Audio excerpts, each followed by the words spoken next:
Caractéristiques ou qualités. Tout d'abord, il est périgourdin, ce qui est très notable. Et d'autre part, c'est un avis de M. Todd. Et je pense que la présence de M. Todd parmi nous aujourd'hui doit beaucoup à cette amitié. D'autre part, son expertise sur les cartes linguistiques, je crois, a été d'un apport décisif pour vos travaux. Voilà, je tiens ensuite à adresser mes remerciements à tous les partenaires qui se sont mobilisés pour organiser cette journée, parce que c'est en deux temps.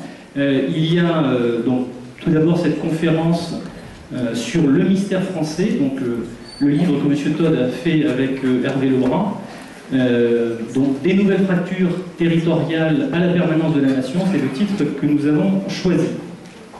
Et donc à 19h, au premier étage de Maître Canter, il y aura un débat autour de la démocratie et les élites.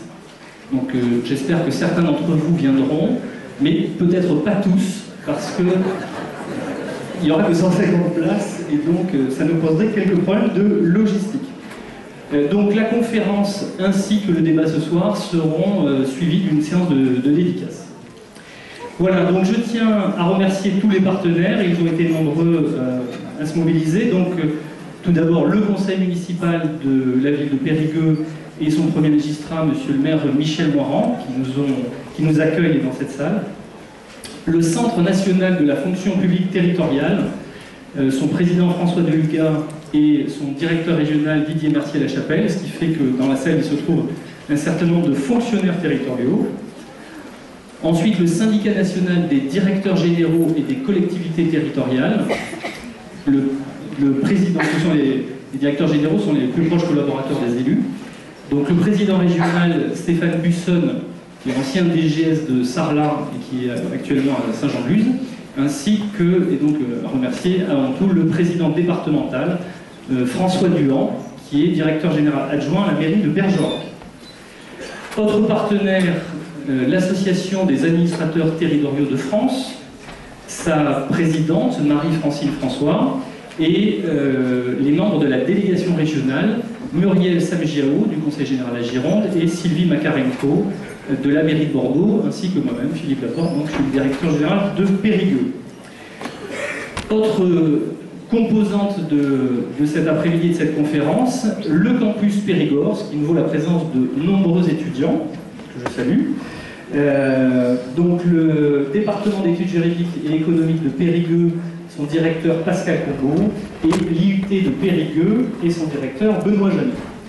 Nous ont également aidé pour la logistique l'Office de tourisme de Périgueux, son président Jean-Michel Bouillereau et son directeur Frédéric Perron. Enfin, une association très dynamique sur Périgueux, l'association périgourdine d'action culturelle, son président Alain Rey et tout son conseil d'administration. Voilà, alors l'idée de la conférence, elle est née en fait il y a presque un an maintenant, à la lecture d'un livre qui s'appelait L'invention de la France, un livre qui date de 1981, et donc le mystère français, je pense, était en préparation à ce moment-là. Donc c'était déjà une cartographie de la France, des tensions qui la connaissent, et puis des constantes. Donc ce titre, L'invention de la France, pose une question.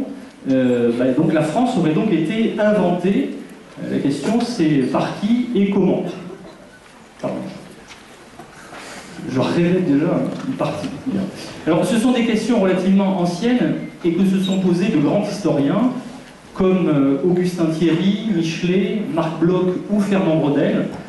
Fernand Braudel, dont le dernier livre d'ailleurs s'appelait L'identité de la France. Ce sont des questions qui ont été soulevées dans un autre contexte, puisque les préfectures ont été obligées en 2009 d'organiser des débats autour de l'identité nationale, débats qui ont eu parfois des relents méphitiques, nauséabonds. Ils ont eu au moins le mérite de soulever la question et de voir que la réponse n'était pas évidente. Je pense qu'il est plus intéressant de se poser la question, comme c'était fait classiquement, autour du sentiment national et l'idée de nation qui était chère à Ernest Renan, pour qui la nation était une idée.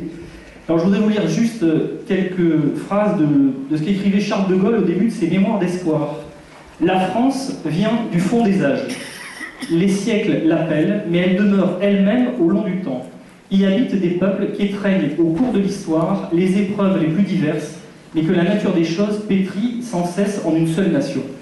Cette conception gaulienne, en fait, n'est pas très éloignée des positions de Braudel, et ça soulève toute une série de questions. Est-ce que nous sommes structurés par notre climat, par les structures agraires, productives, ou par les grands événements de l'histoire, ou alors également par des rapports plus intimes, et c'est là le cœur de notre travail, à savoir les structures anthropologiques et familiales.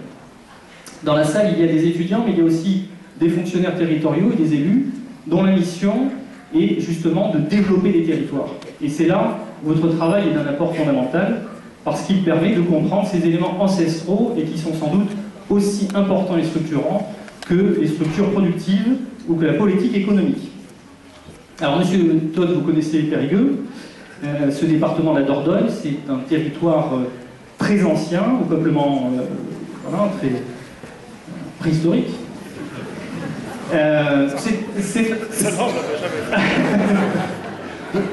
On n'a pas d'études, on ne va pas remonter jusque-là. Hein, on manque de données pour cette époque. Bon. Donc c'est un territoire qui est sans doute assez enclavé et excentré, et vous nous raconterez peut-être à ce sujet l'histoire très éclairante du punk que vous aviez rencontré à Périgueux et qui témoignait et qui illustrait le conservatisme des zones périphériques. Bien, vous connaissez aussi Périgueux par un rapport plus personnel, parce que votre histoire familiale l'a croisé. En effet, votre grand-père, Paul Nizan, a écrit dans un livre qui s'appelle Antoine Bloyer l'histoire de votre arrière-grand-père, qui était chef d'atelier ferroviaire, ce qui n'était pas à l'époque les établissements SNCF, mais c'était les établissements du Périgueux-Orléans, et qui décrivait l'urbanisme aussi de Périgueux vers 1900. Paul Nizan, en deux mots, pour ceux qui ne le connaissent pas, c'est cet intellectuel admirable et engagé, on peut lire Les chiens de garde de la conspiration à ce sujet, porte-parole du Parti communiste, mais qui n'a pas hésité à démissionner au moment du scandaleux pacte germano-soviétique, ce que certains bons camarades, comme Aragon d'ailleurs, ne lui avaient pas pardonné. Alors, au-delà de ce lien avec Périgueux, nous vous sommes très reconnaissants, Monsieur Todt, d'être venu à nous pour nous apporter votre éclairage sur notre territoire, mais sur la France en général, bien évidemment. Ça nous permet de nous plonger dans l'histoire et de savoir vraiment ce qui est nouveau à notre époque et ce qui, en fait, tient de choses plus anciennes. Ça nous permet de nous plonger dans le passé pour comprendre le présent et essayer d'anticiper l'avenir. Voilà. La conférence sera animée par Amaury Bandalis, qui est chef de groupement au SDIS de la Gironde, et il sera illustré par un certain nombre de cartes qui se trouvent dans votre livre. Voilà, je passe la parole à Amaury. Merci Philippe.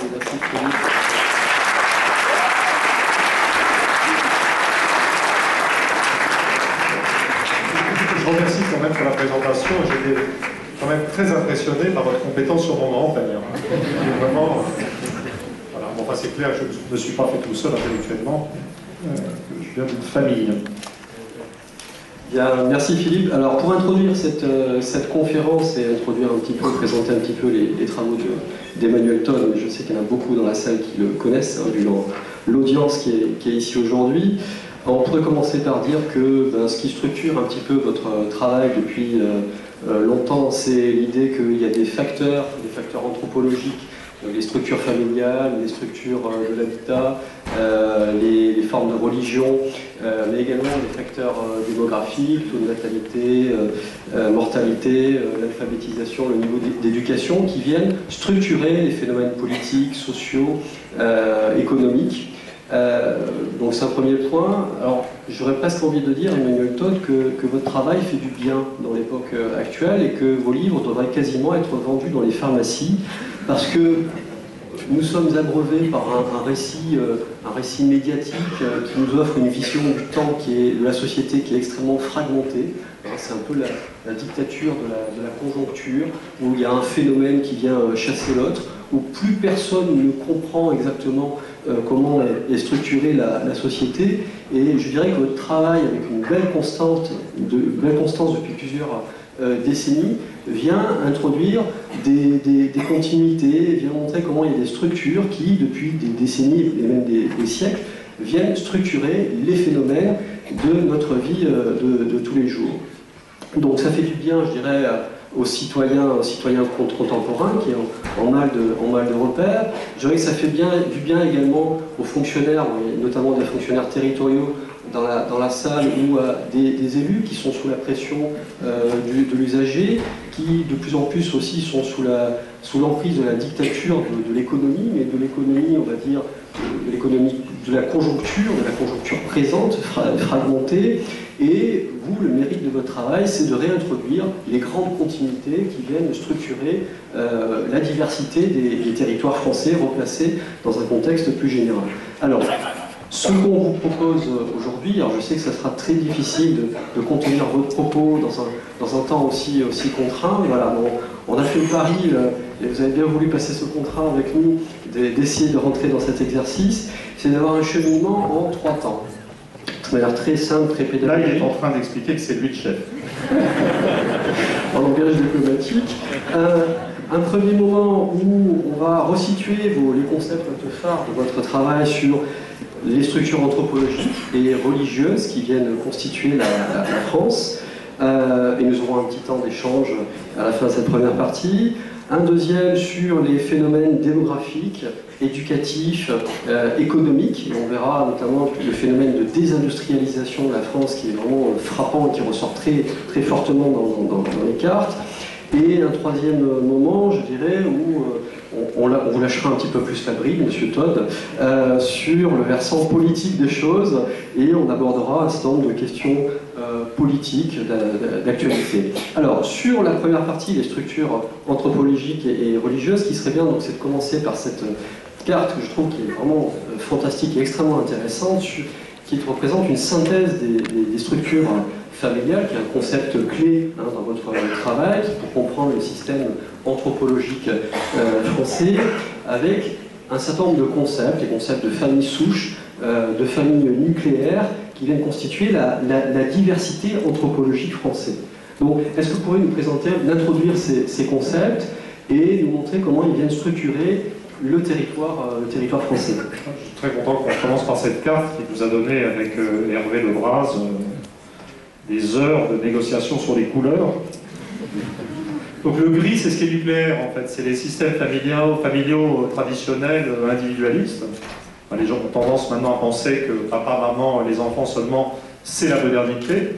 Mais toutes les recherches sur l'histoire de la famille, moi j'ai commencé en Angleterre là-dessus avec un chercheur à l'université anglais qui s'appelle Peter Laslett, et qui est devenu le pape des études sur la famille. Lui avait découvert que la famille était nucléaire en Angleterre au XVIIe siècle déjà, et donc il existe des régions du monde où la famille, finalement, semble, en vérité, a été toujours nucléaire. Donc en France, c'est un très grand bassin parisien. Donc c'est tout ce qui est gris, les diverses nuances de gris. Donc ça va être le bassin parisien au nord-est, et puis la partie ouest aussi, l'ouest intérieur, avec un gris clair. Et puis la façade méditerranéenne sous une forme autre, un peu plus complexe, je ne vais pas rentrer dans les détails. Là, on est dans un univers de famille nucléaire, avec des règles d'héritage traditionnellement égalitaires. Ça n'est pas vrai pour l'ouest intérieur, le gris clair n'est pas égalitaire. Il y a cette espèce de... Mais il faut bien voir que ce bassin parisien, c'est le cœur du système, et finalement, c'est ce qui est sorti comme la tradition française centrale. Je veux dire, le liberté, égalité qui est sur le fronton des mairies, ça n'est plus la liberté des enfants dans la famille et l'égalité des frères et sœurs dans la fratrie ou devant l'héritage, c'est la liberté et l'égalité des citoyens projetée au niveau idéologique. Parce que l'une de mes théories les plus anciennes, c'est que finalement les idéologies modernes n'ont fait que refléter ce qui était déjà dans le fond paysan autrefois. Et alors, je ne vais pas dire toutes les nuances de gris, comme ce je veux dire, ça aurait été beaucoup plus drôle pour certains, sans doute, mais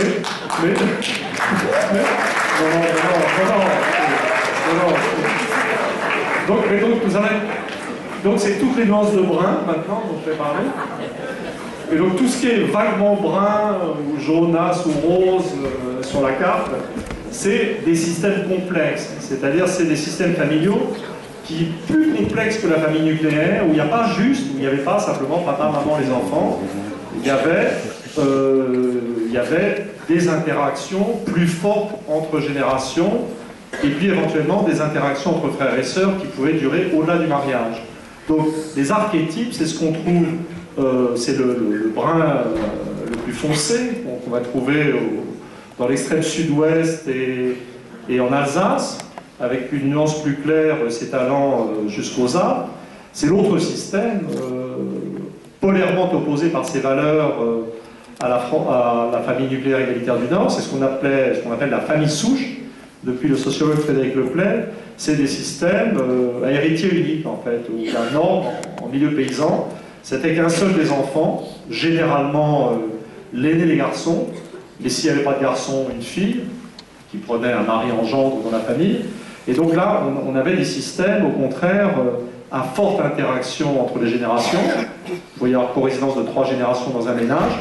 Et puis des systèmes aussi non égalitaires, puisque les enfants ne valaient pas la même chose. Il y avait l'héritier, et puis les exclus qui devaient se débrouiller, donc trouver une héritière sur une ferme, devenir curé, célibataire, c'était un peu la même chose, ou soldat, donc d'autres possibilités. C'est le système allemand, en fait, ou japonais.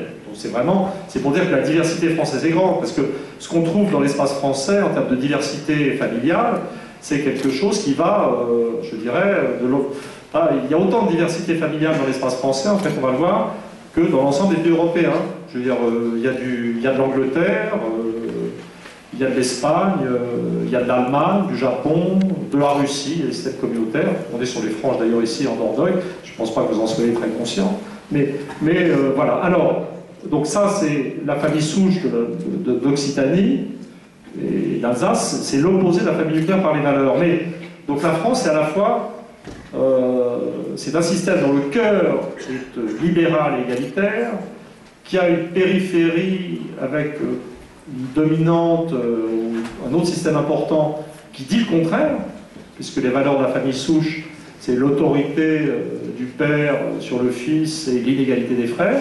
Donc c'est ça le mystère de la France. Moi, je ne me prononcerai pas, d'ailleurs le général de Gaulle non plus n'avait pas d'hypothèse. Je travaille de façon empiriquement, je regarde l'Hexagone et je vois ce qu'il y a dedans. Mais comment il est apparu, je ne me prononcerai pas.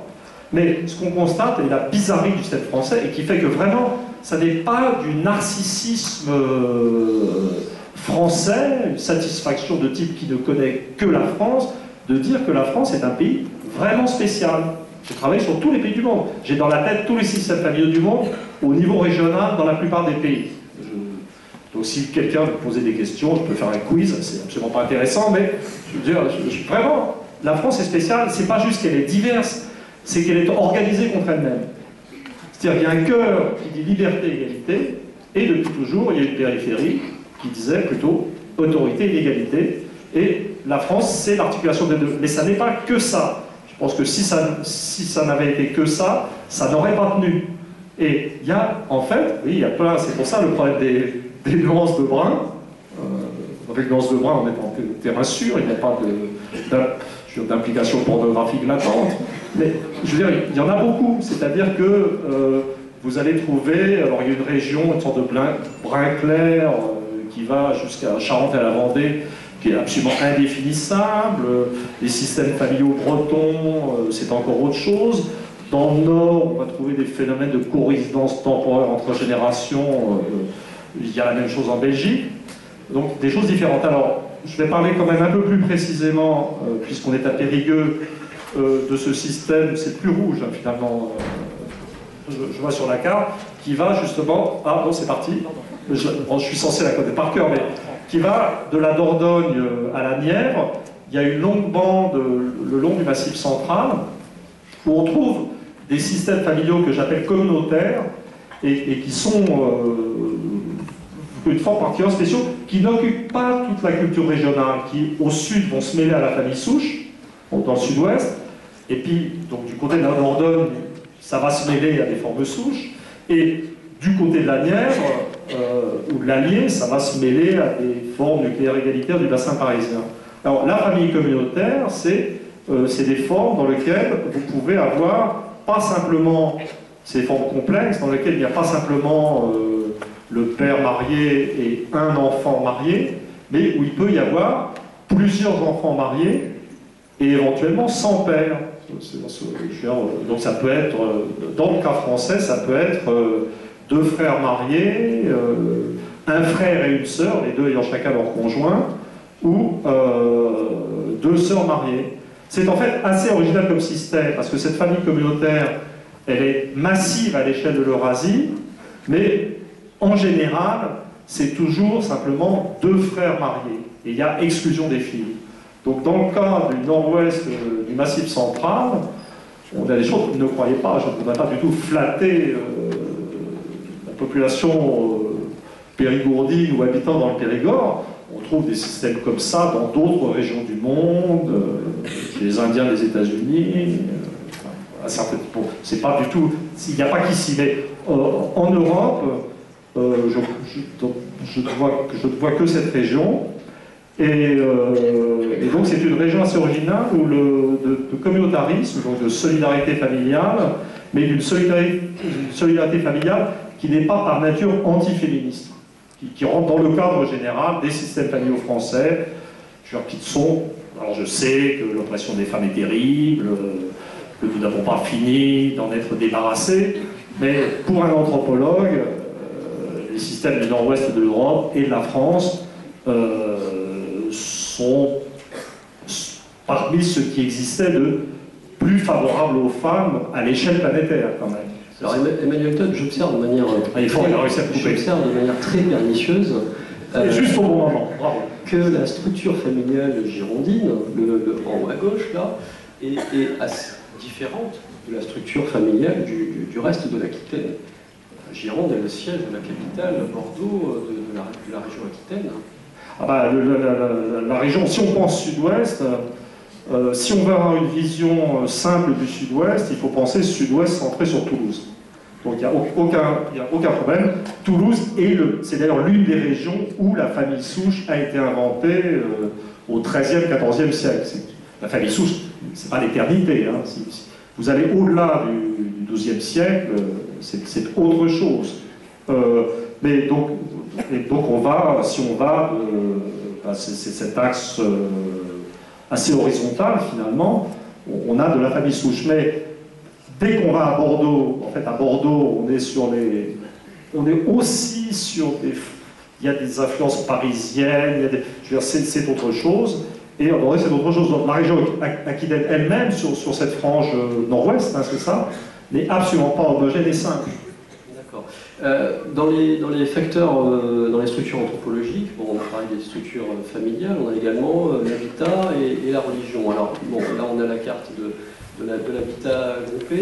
Est-ce que la structuration est différente? Est-ce qu'il y a des connexions avec les structures familiales? Comment est-ce que ça s'articule? Alors, je précise, c'est un livre qui a été écrit à quatre mains, comme on dit, avec mon copain Hervé Lebras, et le fou de l'habitat groupé ou dispersé, c'est le Bras.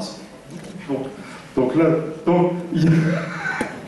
la négociation intellectuelle à laquelle on est arrivé, non, c'est vrai, mais c'est pour les chercheurs, c'est, oui, il y a évidemment un rapport entre l'habitat groupé et les systèmes familiaux individualistes et égalitaires. On voit bien tout le nord-est du bassin parisien, et vous avez le bassin méditerranéen, et puis vous avez des concordances qu'on pourrait analyser dans le détail, mais elles ne sont jamais absolues. C'est ça qui est compliqué quand on travaille avec ces variables profondes. Si on en prend une, on prend la famille, on va arriver au terme d'une vie d'effort de chercheur à une carte encore imparfaite, mais qui se tient, à un moment donné. La même chose sur les régions d'habitat groupé, on va en reparler sans doute à propos de la religion, et donc il y a des rapports, il y a des coïncidences, mais pour chacune des variables, on sent qu'il y a eu dans l'histoire des phénomènes de diffusion qui font que la correspondance n'est jamais absolue. Alors, toujours dans les structures anthropologiques, on a également la pratique religieuse. Alors, bon, on a un concept que vous avez développé, qui personnellement m'a fait beaucoup rire, qui est celui de catholicisme zombie. Donc on a une religion mort-vivante qui est morte, mais qui est mort et qui est ressuscitée d'une certaine manière, qui continue à... Non mais là, si vous êtes une religion morte ressuscitée, vous êtes déjà dans un concept catholique. Tout à fait, assumé. Moi, ce que je dis dans le livre, c'est que le catholicisme semble avoir atteint pour lui-même son projet de ressuscitation. Mais bon, pour après, j'explique. Alors expliquez, oui, catholicisme zombie. Oui, alors quand même, là, ça c'est la carte, c'est la plus récente, c'est la pratique religieuse vers 1950. Au début des années 60. C'est avant la chute finale, si on peut dire, du catholicisme dans les régions indiquées en bleu. Ça, c'est une carte, c'est l'acquis de la sociologie religieuse de l'après-guerre, la pratique dominicale, l'assistance à la messe, a fait apparaître des régions très typées en France, donc un bassin parisien totalement déchristianisé, et une façade méditerranéenne assez largement déchristianisée aussi. Et là, typiquement, vous voyez ce bassin parisien, bon, le cœur, ça va être la famille nucléaire autour de Paris, mais ça descend en biais le long d'un axe lent Bordeaux, en fait. Et là, dans cette carte, on sent, je dirais, un noyau initial ou deux noyaux initiaux, et puis des processus de diffusion le long des axes de communication. Alors, ce qu'il faut voir, c'est que cette carte, vous n'avez pas mis la carte du serment constitutionnel dans le... Non, elle est juste après. Bon, c'est une carte dont les données historiques permettent... Donc il s'agit, pour expliquer le serment constitutionnel... Oui, c'est-à-dire qu'en fait, on peut... J'allais venir, mais bon, cette carte, elle a été prise à un moment donné, mais en fait, on peut déjà la trouver en 1791. C'est-à-dire qu'on a... il y a un événement crucial dans la Révolution française, qui était la constitution civile du clergé, que les curés étaient tenus auquel les curés étaient tenus de prêter serment, et donc on sait qui, quoi, enfin, comment ça se fait. Il y a un historien américain, Tackett, qui a fait la carte des régions où le serment avait été accepté, de celles où il a été refusé, et ça donne une carte qui ressemble déjà beaucoup à ça. Donc évidemment, la carte de 91 ne reflète pas les volontés individuelles des curés, mais l'ambiance de la paroisse autour. Et donc, et ces deux cartes ensemble permettent de comprendre pourquoi on peut considérer la religion, mais la religion, c'est à la fois la religion et l'absence de religion. C'est-à-dire que c'est pas la religion en France, à la limite, pour un sociologue ou un anthropologue, le fait de ne pas croire, c'est un genre de religion. Donc la religion majoritaire de la France, depuis le milieu du XVIIIe siècle, depuis avant la Révolution française, la grande religion de la France, c'est l'incroyance, quand même. Et puis sur un tiers du territoire national, il y a des gens qui sont restés catholiques jusqu'au lendemain de la Deuxième Guerre mondiale, qui ont donné son assise géographique à la droite classique, et simplement, ce catholicisme a fini en termes de pratique par s'effondrer, et notre surprise en étudiant l'évolution en France dans les 30 dernières années, c'est que l'effondrement de la pratique religieuse n'a pas fait disparaître la carte du catholicisme, une sorte de trace, et ce qui apparaît, c'est très curieux, c'est ça le catholicisme zombie, c'est un relativement bon niveau de performance des régions ex-catholiques. Alors moi, je peux me vanter, l'expression catholique zombie est de moi, et...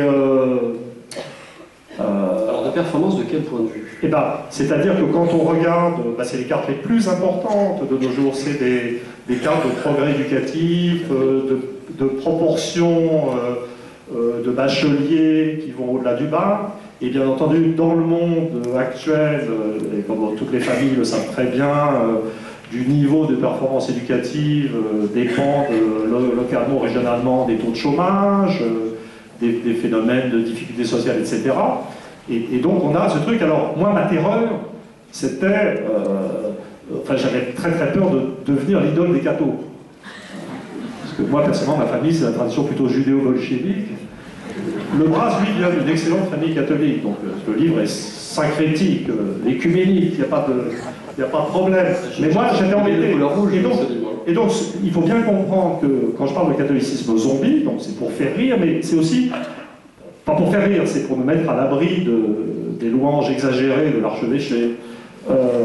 Il faut bien comprendre que ce qui donne des avantages à ces régions, l'archétype, ça serait la Bretagne. On voit ces jours-ci que ça ne suffit pas pour se sentir bien, d'ailleurs. Le catholicisme zombie. Bon, il y a des trucs, des choses qui viennent vraiment du catholicisme, les traditions de coopération, d'entraide, d'encadrement des individus. Mais pour moi, le véritable avantage temporaire des régions de catholicisme zombie, c'est que, en fait, le catholicisme était un peu une prison. Depuis la réforme protestante et la Révolution, le catholicisme était arc-bouté contre l'idée de modernité. Et donc, pour beaucoup, c'est des régions qui se sentent super bien sur le plan culturel et éducatif parce qu'elles viennent des châteaux catholicistes. Pas parce que le catholicisme est génial. Hein. Donc, et personnellement, je suis sûr que les régions qui ont fait la Révolution française au cœur du bassin parisien, qui maintenant sont en grande difficulté, à la veille de la Révolution française, alors qu'elles venaient de perdre la foi catholique, je suis sûr qu'elles éprouvaient le même genre de bien-être, finalement. À la limite, peut-être, on devrait analyser ça bien dans l'instant, comme ça, dans l'excitation de la discussion, peut-être que la Révolution française a été la première manifestation d'un catholicisme zombie. Donc, vous voyez, c'est pas... Alors, je sais qu'il y a un certain nombre de fonctionnaires territoriaux dans la salle. Une des illustrations, je ne sais pas si on le, je me souviens plus si on le voit dans le livre, mais si on regardait la carte de l'intercommunalité, c'est-à-dire des coopérations intercommunales, on s'apercevrait que la Bretagne est un excellent exemple. La Bretagne est en avance, a toujours été en avance sur les structurations intercommunales, parce que justement, il y avait cette tradition de coopération. Ah oui, c'est la Bretagne, exemple classique, et je pense que l'exemple polairement opposé serait Marseille et la Provence, où c'est extrêmement difficile de faire travailler les communes ensemble. Marseille et la communauté urbaine de Marseille sont de bords politiques opposés, enfin en tout cas. Alors, concernant toujours les structures anthropologiques, si on essaie de synthétiser un petit peu et de voir comment se recoupent et s'articulent les structures familiales, les modes d'habitat, la pratique religieuse, donc il y a ce concept de couche protectrice que vous avez repiqué à Schumpeter, mais pour l'élargir, peut-être lui donner un sens un petit peu plus général, qui permet de voir comment s'articulent ces structures anthropologiques, couches protectrices qui permettent de protéger peut-être, ou qui permettent d'intégrer les populations plus ou moins en fonction de la répartition spatiale. Alors on a la carte sous les yeux. Dans le livre, je me suis fait un plaisir de citer ou d'utiliser de grands auteurs qui sont des idoles de la droite libérale et de les utiliser à contre-emploi. J'ai trouvé des citations d'Adam Smith, on voit que Adam Smith est un fou d'égalité. Et donc la notion de couche protectrice dans Schumpeter, c'est un truc très élitiste. Voilà. Mais là, en fait, le problème, c'était d'arriver, pour comprendre ce qui se passait en France, de ne pas avoir de grandes visées théoriques, de dire comment s'articulait, pourquoi la religion collait souvent aux structures familiales, mais pas toujours, pourquoi l'habitat collait aux structures familiales, mais pas toujours. On se dit, pour essayer de comprendre comment se sentent les régions, etc., on va essayer de définir une sorte de concept synthétique, c'est-à-dire de couche protectrice. Et les couches protectrices, c'est les couches protectrices de l'individu. On est dans une phase de montée en puissance de l'individualisme, de l'hyper-individualisme, de déstructuration collective. Et les couches protectrices, c'est ce qui reste autour de l'individu, c'est ce qui peut le protéger. Donc, bien évidemment, des traditions familiales fortes qui subsistent, des interactions entre parents-enfants, entre frères et sœurs, des solidarités familiales, c'est de la protection pour l'individu. Dans le contexte actuel. Alors, les structures familiales anciennes ne restent pas, mais les façons d'être restent. On ne peut pas compter de la même façon sur ses frères et sœurs dans le nord-est du bassin parisien, ou en Normandie d'une part, et dans le sud-ouest. Au sud-ouest, ça tourne, ça marche. Il y a de la protection au niveau familial, même s'il n'y a plus de grandes familles. Dans le nord-est du bassin parisien, non, l'individu est beaucoup plus seul. Et c'est d'ailleurs il y a beaucoup plus que... Voilà. Bon, il y a donc famille, ou tradition familiale, couche protectrice.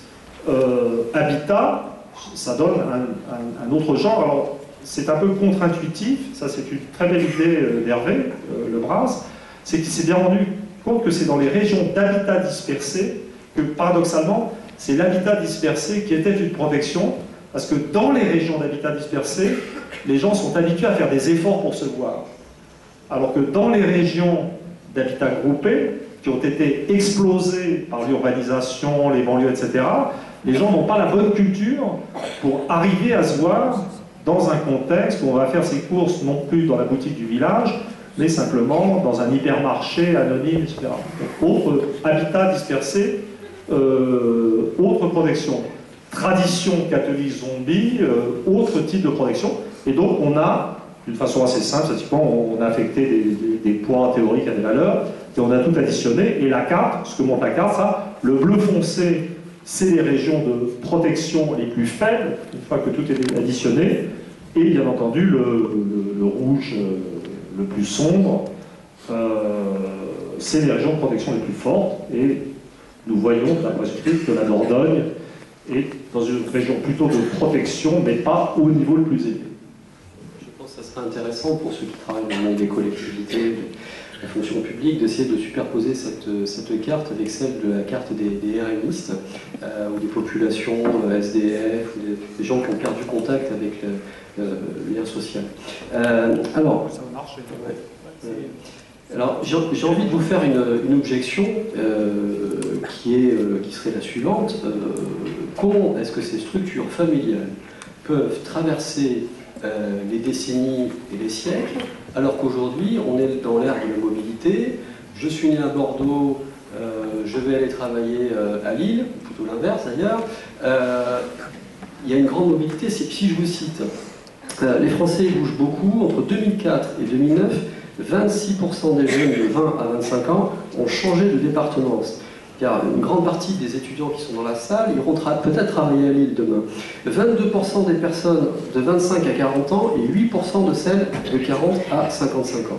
Donc tout le monde, in fine, va finir par changer de département. Alors comment expliquer cette permanence? C'est un modèle, c'est le modèle d'Hervé. Je fais l'universitaire, c'est un bouquin fait à deux, donc je dis loyalement ce qui est dû à certains. Et il y a un chapitre, justement le chapitre sur la mobilité, c'est pour l'idée d'Hervé. Moi j'ai juste rajouté à la fin des choses sur les mariages mixtes et qui confirmaient un modèle, le modèle spatial.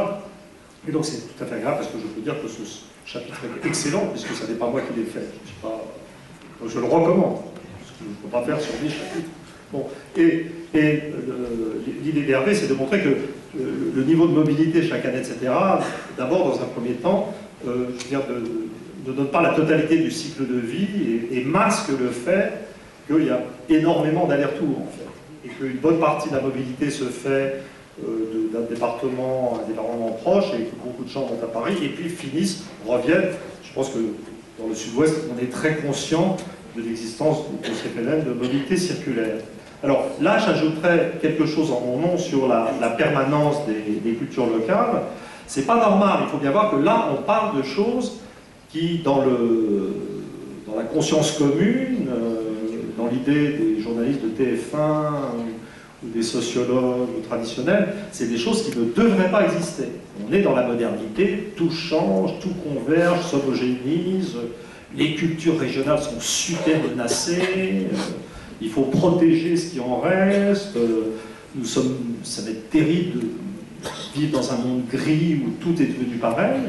Et là on dit, en gros ce qu'on dit, mais pas du tout, il n'y a aucun problème, toutes ces cultures régionales subsistent, malgré la mobilité. Alors il y a une autre raison, je crois, qui est, pour moi ça s'est présenté comme un problème dans ma vie, parce que j'avais bien vu que la destruction des structures familiales anciennes avait ouvert la voie aux idéologies politiques, donc je veux dire que le communisme était apparu dans les régions de famille communautaire, et la bordure nord-ouest du Massif central ne fait pas exception, puisque cette bordure nord-ouest, qui va de la Dordogne, ou même un peu plus au sud, jusqu'à la Nièvre, c'est la zone du communisme rural, comme en Russie, ça marche très bien comme modèle, mais je pensais que les systèmes familiaux disparaissaient, c'était terminé les grandes familles, et puis moi je pensais que ça allait s'homogénéiser après. Et ensuite, je travaille sur les problèmes d'immigration et d'intégration des immigrés, et puis je vois que les pays d'Europe continuent à se comporter très différemment en fonction de vieilles valeurs,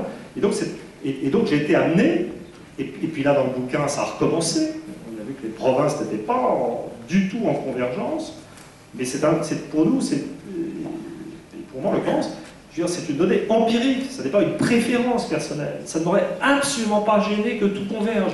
Donc pour moi, c'est plutôt un problème. Et donc il y a ces phénomènes de mobilité, etc., mais au-delà de ça, je pense que c'est... Ce qu'il faut comprendre, c'est que, ce que j'ai fini par comprendre, c'est qu'un système familial, par exemple, si je parle de système familial, on dit, les gens comprennent le système familial, tout le monde a une famille, donc en vérité, il faut être universitaire pour ne pas comprendre que le système familial est important. Tout le monde sait que c'est important dans sa vie. Mais si on pense système familial, on a tendance à penser vertical à ses ascendants. Et on pense qu'à sa famille. Mais en fait, c'est pas ça un système familial. Un système familial, c'est des familles qui échangent des conjoints sur un territoire. Et dans la notion de système familial, il y a le territoire déjà. Un système familial, ça n'existe pas dans une famille. Ça n'existe que sur un territoire avec des habitudes particulières, et ces habitudes organisent le fonctionnement des familles. Et les valeurs, d'ailleurs, qui organisent ces familles ne sont pas forcément très fortes. Vraiment, je pensais à un système familial, c'est un truc, on reçoit une éducation terrible, qu'on a dans le crâne, qui est logé dans l'inconscient, en termes de psychanalyse. Mais en fait, non, je pense que les valeurs ça peut être des valeurs faibles, mais partagées par tous les individus sur un territoire. Et il y a des effets mimétiques. Et c'est très solide parce que si un individu, c'est parce que les valeurs sont faibles que les territoires sont solides, bizarrement, paradoxalement. Parce que si l'individu porte faiblement des valeurs dans sa tête, et ben, s'il déménage, il va ailleurs, il va simplement prendre la couleur du lieu. Et ceux qui viennent sur le territoire vont prendre la couleur du territoire. Et c'est pour ça que fondamentalement, le modèle d'Hervé est très bien pour dire que les gens ne bougent pas autant qu'on le croit. Mais à la limite, même s'ils bougeaient énormément, si les individus ont des capacités fondamentalement mimétiques, etc., ils vont simplement... C'est le territoire qui donne ça. C'est pour ça qu'on parle de mémoire des lieux, en fait, au final. Alors, il y a un exemple assez amusant qu'on a mis à l'écran, c'est l'expansion des noms de famille. Alors, on a pris un nom breton, le Bihan, et... Ça, c'est les blagues d'Hervé, parce que le Braz, ça veut dire le grand, et le Bihan, le petit. Hein. Ça, je n'aurais pas eu à traduire à Brest, mais là, donc on est au niveau du gag. Bon. Oui, donc nous avons le Bihan en Bretagne, on voit une expansion qui finalement reste assez circonscrite dans le quart nord-ouest de la France. Idem pour Fabre, hein, je crois que c'est Fabre, hein, c'est ça le Philippe. Donc on reste là sur le quart sud-est de la France, on a une expansion, bien sûr, une mobilité, mais on voit qu'il y a quand même une homogénéité géographique. Oui, il y a des constances, et puis surtout les mouvements se font, je dirais, c'est pas des mouvements d'aéroport à aéroport, c'est des mouvements par mouvement lent, le long de vagues à l'intérieur du territoire, il y a une espèce de frontière. Et pour moi, à la limite, c'est même pas nécessaire.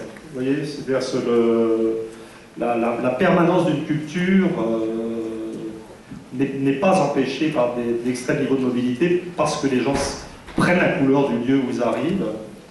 Et je crois que les gens sous-estiment complètement cette force des cultures locales qui vient au fond de la fragilité des individus.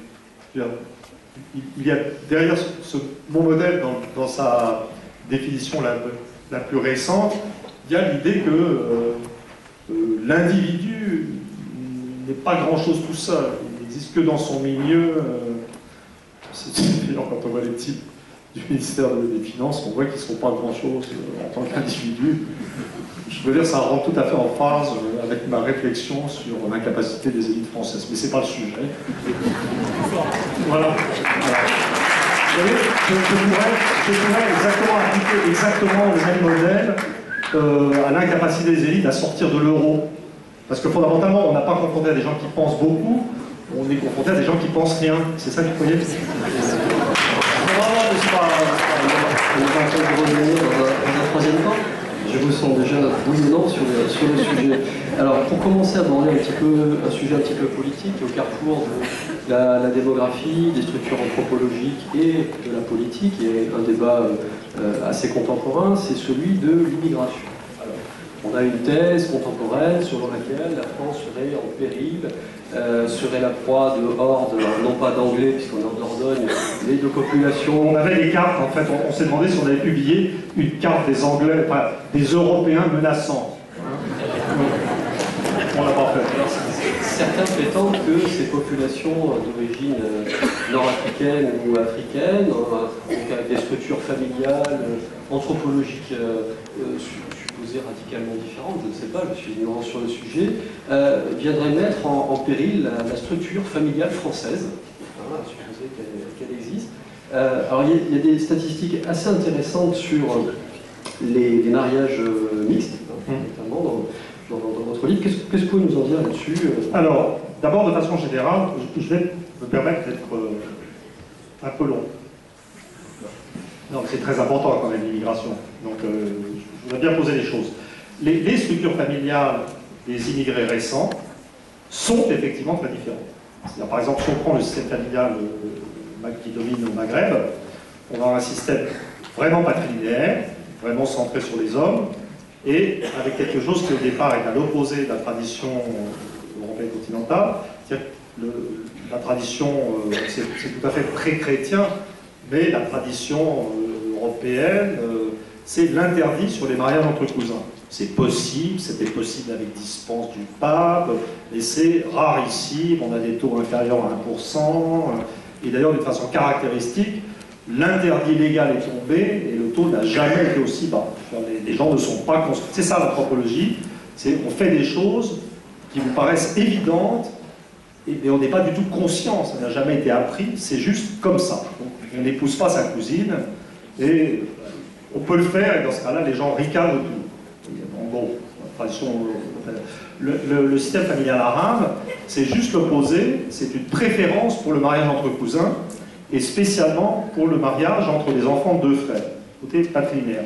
C'est autre chose, ça veut dire que dans la famille, le rapport essentiel, c'est entre les frères, c'est un système fraternaliste, et l'arrivée, c'est absolument pas la peine de nier, l'arrivée de populations d'origine maghrébine a provoqué, c'était à l'époque où personne n'en parlait, où les élites parisiennes disaient « mais non, comment, tout va bien, ça va être comme les Italiens,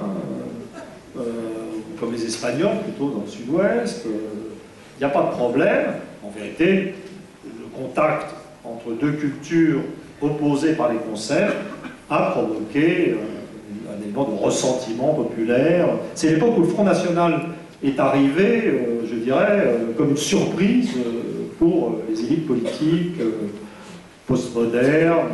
Tout ça n'existait pas. Par contre, ce que j'ai, je pense, démontré dans le destin des immigrés, et là on revient sur cette histoire de fragilité des individus et d'essentielle adaptabilité, c'est que j'ai comparé en France, en Angleterre, en Allemagne. En France, ce qui caractérise la France, c'est des taux de mariage mixte très élevés pour les filles d'immigrés d'origine musulmane. À l'époque, j'avais travaillé sur des données de 92 en deuxième génération, donc c'était pas le total, c'est pas une assimilation terminée, ça prend du temps quand même ces choses. Mais on était à 25% de mariage mixte pour les filles en deuxième génération, plus pour les garçons, alors qu'à l'époque, les filles d'immigrés turcs en Allemagne, on était à moins de 2%, et les filles d'immigrés pakistanais en Angleterre, rien du tout.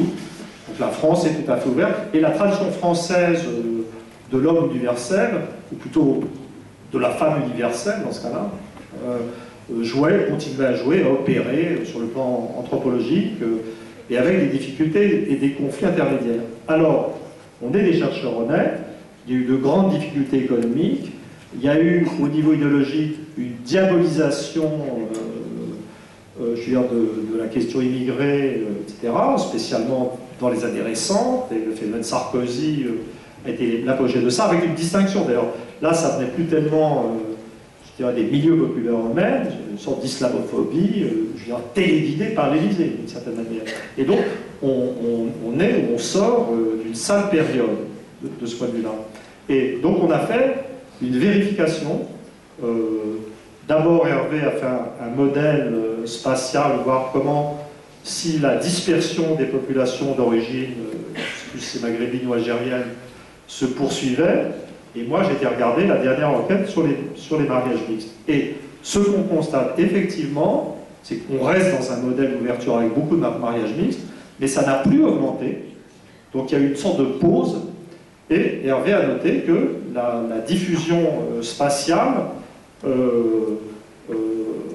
avait cessé d'une certaine manière. Donc c'est vrai, on reste en France, toutes ces populations seront absorbées, mais il est impossible de nier qu'il y a eu un phénomène je dirais, une sorte de pause, de crispation, qui permet d'expliquer tout ce qui se passe.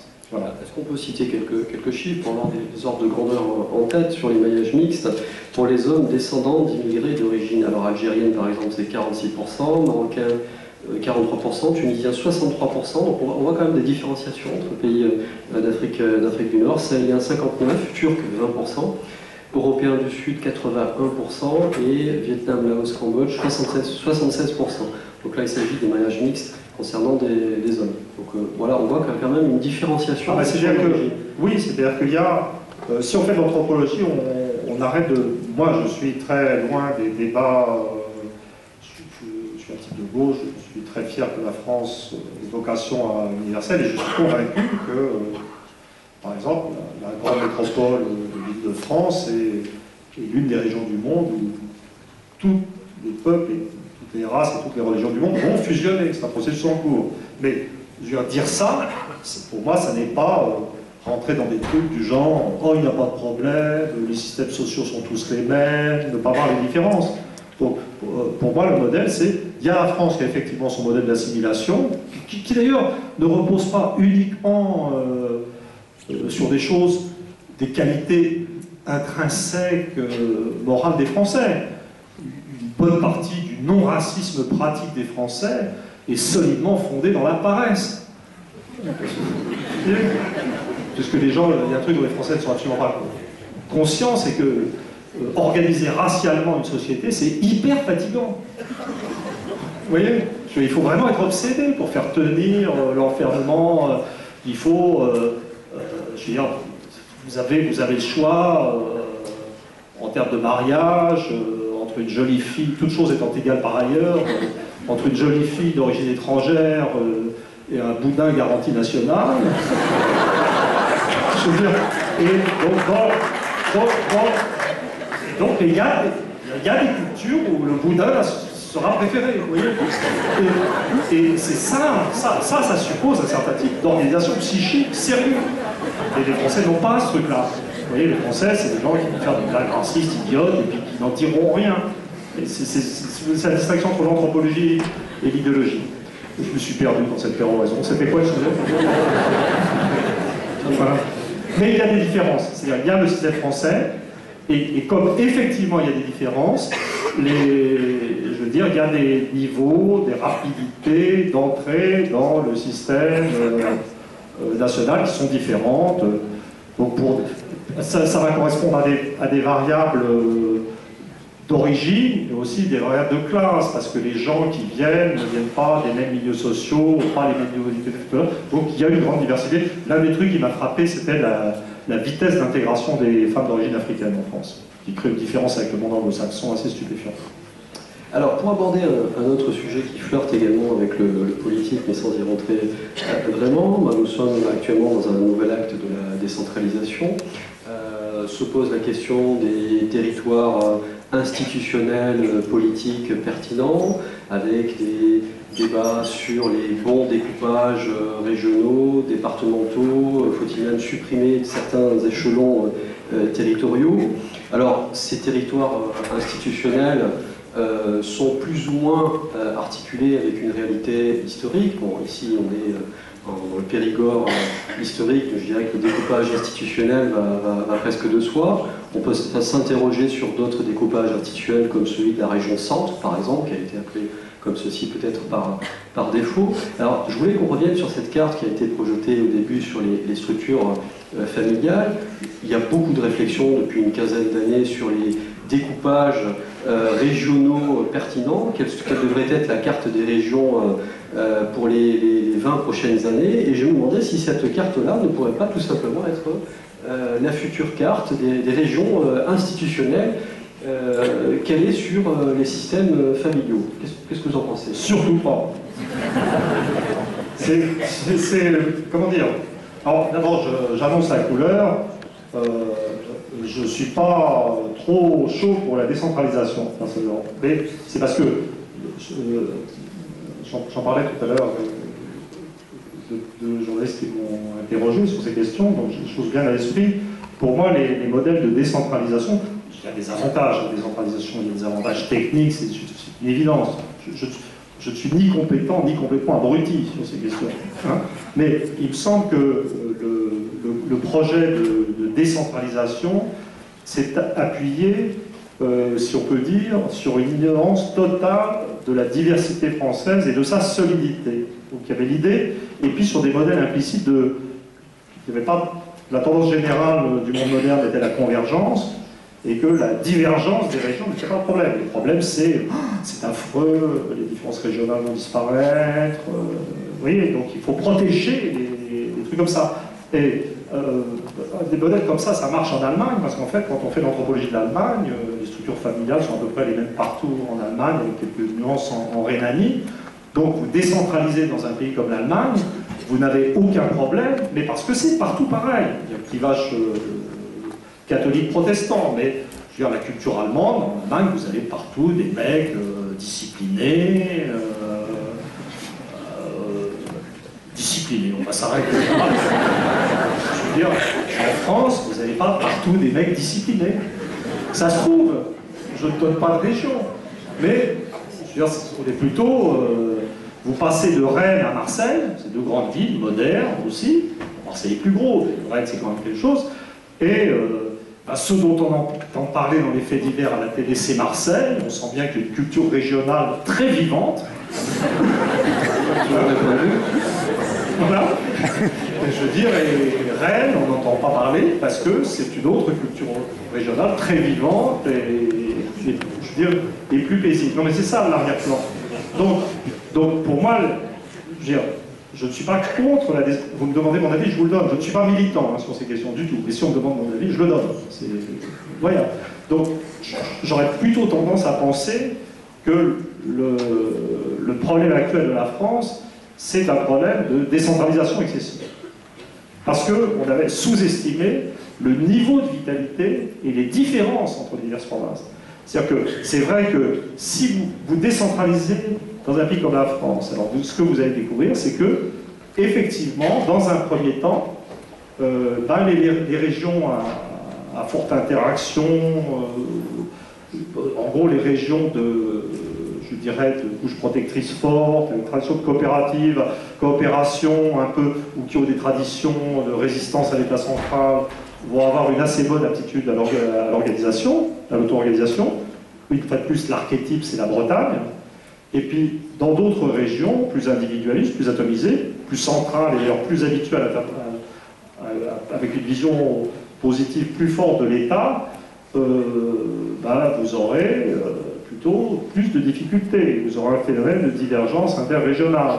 Dans un premier temps, je crois que les régions périphériques favorisées ont pu se sentir mieux. Je pense que le grand enseignement de ce qui se passe actuellement en Bretagne, et particulièrement dans le Finistère, c'est que ça ne va pas suffire.